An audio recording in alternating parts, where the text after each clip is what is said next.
Hi ma'am, my name is Hamid Kurumjari. I am channel sida anauba lakpa isuri na yawbiragade subscribe tawsinbiyo nanabu support tawbibo ina do hanadagi subscribe tawdaba yawragasu adum tawsinbiyo adu ma'am ai ngasi video jidi kenone cherabu numiki video ne bako ai je video bode khara thenge aina upload tawuje ai je thabak khara chinba ko handakse adugi video je matam jana semba ngamdaba adunane adu ma'am khoigi cherabuji androgi oinade okna loi tawebako okna tawbuje kanagumba kharana bude laida ok katpa aduda gaina dum ai mamang video di dum hairappa yawe adugumadu gyan haibe tanabe haibe haijage khoigi oinade khoigi androgi oinade ko cherabuda sa nga loi tawebako tawbuji huji laiba generation jingjena sa nong chaninge sa nong tawninge sa nong katninge na pangkat katpana tebako thaina dagi khoigi pai pusingna ahalaman singna ko chanarakpa chanabido adum matung ilaga chachawa thane sida lana khanbidanaba haijari sa yuji khoigi androgi culture adum yawraga leire haibe tareko adum mayam video je yengminarse ai ayung antadagi sa yaiba sa semba khotpa di yenong kakpa khotpa tawbudo adudagi dum video ji haujarage ado aigi sigi video ji yengdringaida sigi hek mamangda video am thagatpane bako cherabugi sa semba na adudagi dum yengadi hena gyan tagani video je ado mayam video haujarage aduga yengminarse ma'am fajaba ore si leire sina tongan da sao mau lau tau ne bakta singju yonbini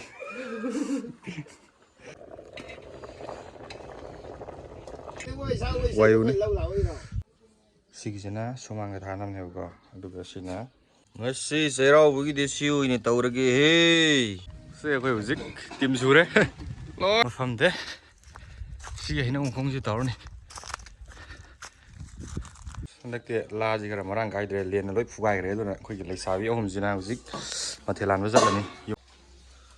okna sida leire ko oxy capsule jore masal jore pulak mix ne siji kiji na tarete phar taruk makhai du jang oido male koi khanmada sidorni oxy huzik si singji yen logna ba yen matu phoina bising saline go ji lokthog sida yaidine si meijida si oxina duga sida yen sida kum lere thomokta yen ji keji yamde yende amune keji ani makhai mugi jangde tamdong male duga nga ju thongani yende share tawrage yen silere yen chemtoe duga sida na bisik okan na yairi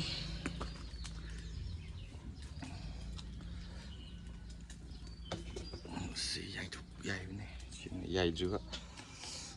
duga song jini yaiba loiraba si dum thonga dawni si amot panatego masagi kenone masune oksi sumaina khara haibe yai thoga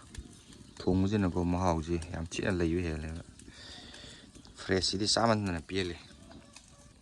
yang kanna so kaya tawgo naktaba si yaramni si gaji skip sul ngade fajare ngangli tawraga mairi jo thengande go yai je mairi thengmuji hauktamni mairi thengandabini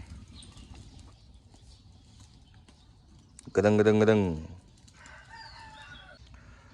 ado ma'am aina sida sa ma'am kaya tawije thorang tawije thongije yenju thonge nga ju thongdine sa ju keji mari manga thongije ategi natte bo khoi androgi de kaya tawe khoigi injang mahau tangba gi chanabi am leibo ko mahau tangba de horen manabasing ai yum dam lakani mi nam lakani adum yum da lakpa mi gai loi pijai bo ko adamai tawraga khaji mahau tangan madu di horen mathelan ba khotpa tawuje sum khaji hap toine ba injang ji loina nga ju thonge yen ju thonge aduga sigi oxina main oina thongbai tare sida samthogge aduga sida hapchilage thongba horage capsule pamba migidi yengukku si aidi kaya kana pamti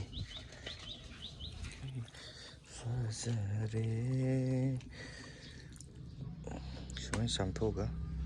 tup tup thajingani aduga thongba horani somdana yel leire sida khoigi ise mamanabi moroi marang ge semi si yongsak si nang purira Bade si ma purei ngakani. oh singjugi material sigar puire thank you sina singa mujina horen hawai jaga thongnamne bogo sina ayu ngata tawthobane ngasai nga ji duga sina mu uti gi leire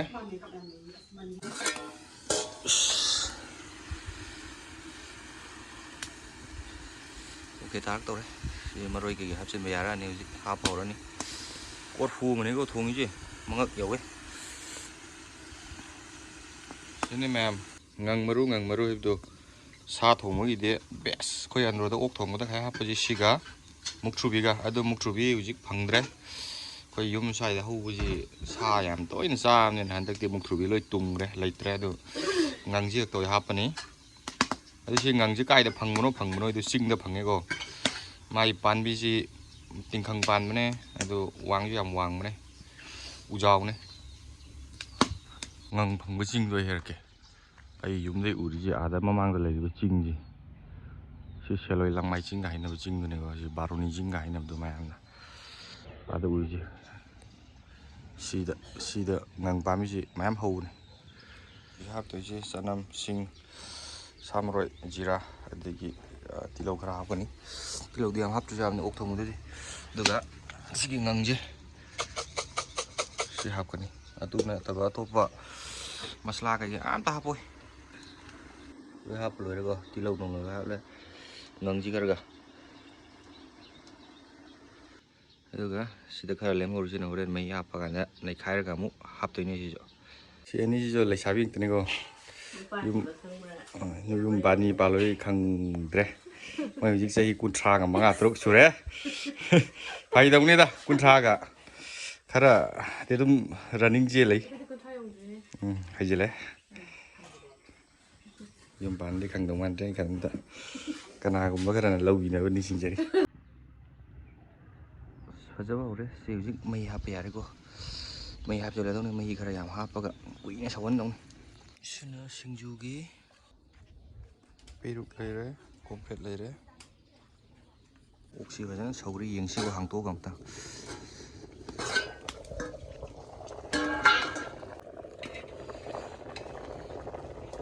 si machu hap trigo machu ji khara theng na hap kani ok thong de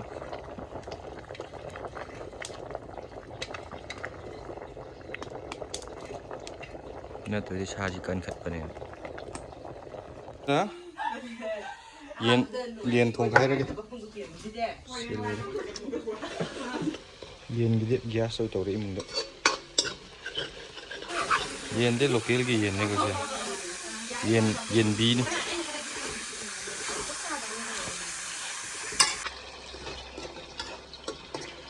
si mahi gar happy rani masu hap re loi hap lo ni ji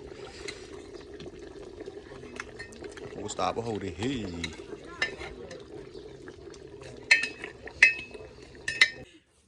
sulaire umsak soiri sumna keno gari singjugi ok ga yen ga loigre thongba hujik si nga taw ji thongani ado hawai jar ga uti ju loire si ngamujina hawai jar ga thongdaine si thongdaba si mathel ji yaw do su ya te che rawda somdana singjugi hawai kanna suri sini thoiding ne si leire nga taw ba thongna si leire yen thongduna somdana ok leire singjugi leire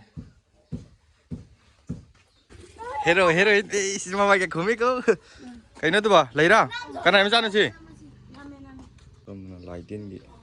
quả nông khiết tên là khốt tên là có gì miss cái nó tàu giấy cân nào thế rồi hôm nay mấy anh làm chính gì rồi giao đi cái này đây đã làm đi chỉ đâm này đây xong đâu mà chỉ đi ốc phải rất bây giờ cái 또 시거 안드로박다 신주 연빈이 또 뭐서 지행으로 쓰네 걔네들 거의 약간 가와이 자가 동거야 손도 좀 푸던 레이래 레이래 라이다 kat nawang tanego koi adrogi wani laida sa nong kat pakataba du da leiti koi sa nang tani loina ok leire yen leire singju champut adugi se hawai jar thongba kai ga loi hap tani sigisena sumang ga thanam ne go aduga sina thonganda saroi ngaroi gi thadok na ba katre lain do bi katre mapan dam ko thon sini sumangda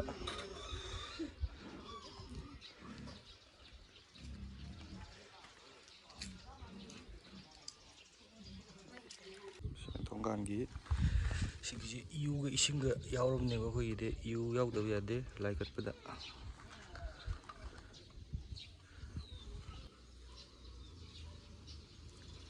idana iuga isinga si leire sina thonggan da thaba ani lại lại tháo tốt khi bây ngày đi mà mình quân là bài đấy lại chứ mà mình bài đấy đó mà nó gì xong mình giang học tầm cái coi dẫn này bìm đấy và gọi tôi lạc luôn này xin lỗi đấy thùng đắng nào có cái gì uti ngầu của này có sang một đất đi sinh du nga ốc yên hỏi giờ thùng quá rồi kim nó xí lại đấy mà lại đấy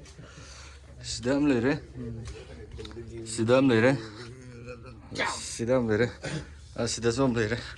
somdam leire hero omju lai youtube thagala kan nauri bai le kaino sandak la ji gara marang gai dre len loi phugai re dona khoi gi leisabi ohum jina huzik mathelan wa jalani yum thang gai thang na ba khoi ga lamon jing da sina mi de gi muk la la pun go khoi huzik khoi yum da thum dang ba lor ga sport atop ho na mung nanti aku thagala kan jalani te khoi gi uncle ji gi nupi im tang athu bom tam da androda lining mu nupi ko ida mayum bang khang de lai sabi ri bi hum sakan chari moi cha jawr ni khoi chalani chok chok yam thuna athu bom tam da nayum pai mangam boi jero go ok yaure hoi ja yaure uti yaure singju yaure samput yaure sin khoi ujik pura chalani aduga ada khoi manna ma punna chamin naru de ne mai yum dagi loi puthok na ko lamhang am da pun charu ni khoi de sak si le injang nong jang si lo yaw ni kai da hapu mo cho khoi hero om so poyom theom dor ga lei re lau ka lo mai ma dik sa po yom ga thor kre lo poyom theom de ga yaw ba này sai đến ngày muốn nào cái gì mà thiên nhiên cái gì ăn lo gì mà thế giáo thì phải cây nó gì ya rồi đi nang approve tàu rồi đang đó mà thế giáo thì phải si này ngày gì si lấy đấy sinh lấy đấy hawai jar thong lấy đấy si nga lấy đấy samput lấy đấy ốc lấy đấy uti lấy đấy ok sẽ có gì tìm du đấy nói là giàu đấy biết đi nó cái gì đó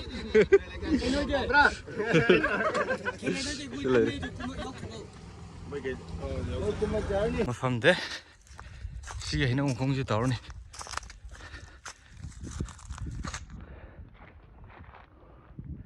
lo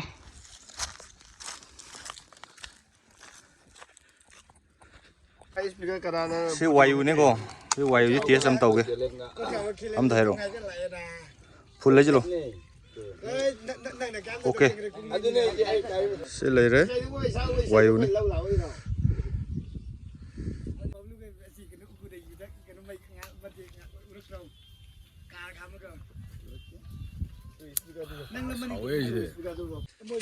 xí lấy đấy với cái tim cái cái tình tụm xoáy tụm tàu này rồi gì Đó là mà phụ thuộc cả mày mày dùng được thùng đi xì uốcเลยได้เย็นนงเลยได้ชมเฉลยมาเก็บยามเลยก็sao món nào tụi này supo cái đồ salad này đấy cái gì cái đồ cái gì cái đồ xe tàu cái xa nông chứ chỉ tha dari trên là lùi cái gò chỉ xe đằng nằm em lấy đi mày khơi tìm chứ sắc lấy u là cái gò tôm vào lấy đấy khơi tìm cú lấy đấy bắp lú cái cú haju này anh gì xin là Albert Jelly Rosan Robindro Boyai Robindro mai mình cầu đấy tu Lila Chandra Sangkumar Sudhar khơi tao cái mình tu Dhanavir khơi Mr. Dilip Mr. Shankar khơi cái uncle khơi uncle cái nubi mà ujik tarkas kau diri ko Android lại ning ba yar cái đấy direct yare num ngasi mak chia là gì yare cho khơi cái mang làng chính đấy cái lạc qua khơi cái nào nên mà mình đây khăng đấy hay rồi mình apin ba khơi cái đấy mà nào được rồi khơi kelem ba ingo ba wang lu aduh ai cả đây là mà tiền mềm chứ cô mấy tiền thùng bèo uộc thùng bèo đây ngàn thùng bèo lối nhau đây lối sù đây si packet ta mềm lấy bisa lấy đi cô lối nào weh hero om tu lại hero om nhiều đây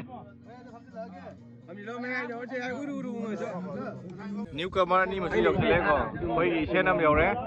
quay pasta thôi ba quay thử với dòng xí lê quay cái lên mà nào giết ốc mà tôm mày mà mai tiền giàu bơm xa đâu đấy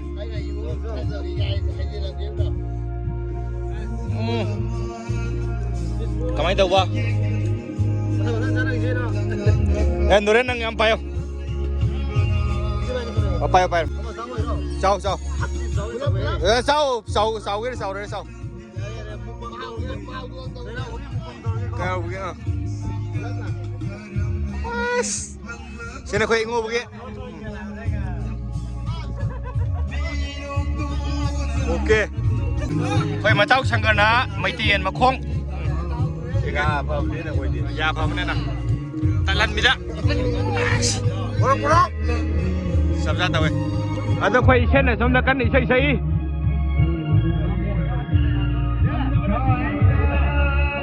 purakpa plastic ke polam jing loi sena na koi mai tha do me amta lang thom de ko sing jida si mai tha doi ai loi sena mai tha do re am ta dre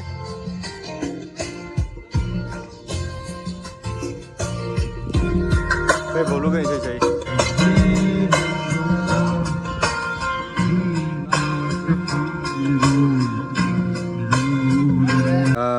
Albert कोई उसी साथ किधर है bye bye चलो गो फसना चलो मैं चक्कर है कोई देव जी कराओ के हाथ तौगी नहीं तब ने कोई ना ऐसे चाक के जाम हम जी सिगी है ना मुकोंग जी ने मैं कराओ के कन सही सीधा हाउरी बापा मी उयोंग बामी ने को कोई ये tin yok begini sih gitu, lang kayak sumbai ting tuh, silkworm hay bra, kayak nom dari dana ada yok begini. Jom yang ngasih di video cuma tentang saya dulu sih, jadi guys, saya kalian kebiar sungak bio, bye bye.